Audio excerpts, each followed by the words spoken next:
আসসালামু আলাইকুম। আমরা দিনের বেলা যে রিপোর্ট করছি তার থেকে এগুলো বিভিন্ন আঙ্গিকে সেটা হচ্ছে আমাদের রাত্রের বেলা যে সৌন্দর্য এতটা মুগ্ধ করার মতো পরিবেশ সেটা বলার মতো না। আসলে রাতের সৌন্দর্য মসজিদটা এত সুন্দরভাবে সাজানো হয়েছে এসব সম্ভব হয়েছে ইয়ং জেনারেশন ছেলেপেলের দ্বারা।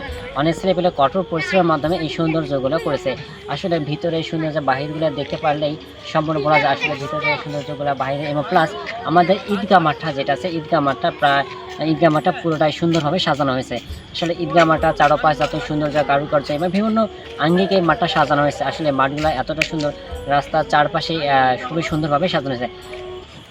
অভিরাম পূর্বপাড়া বাইদুল আহমেদ জামে মসজিদে যে একটা এত সুন্দর একটা মসজিদের প্লেস যা বলার মতো। আসলে মসজিদের চারপাশে এতটা সুন্দর যা এবং চৌরাস্তার মাঝে একটা সুন্দর একটা প্লেস যা এটা অতি 1800 সালে স্থাপিত। আসলে পুনর্নির্মাণ কবে হয়েছে আসলে সঠিক জানা নাই। আসলে এই মসজিদের যারা আমাদের ইমাম সাহেব আছে সে কত বছর যাবৎ এই মসজিদে ইমামতি করে সেটা বড় একটা সিক্রেট। ঠিক আছে, পরে কথা হবে ইনশাআল্লাহ।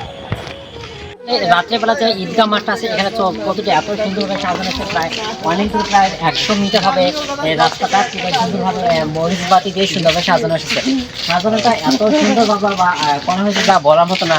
রাত্রেবেলার দৃশ্যটা এত সুন্দর দেখা যায় যা মানুষকে মুগ্ধ করার মতো একটা পরিবেশ। পরিবেশটা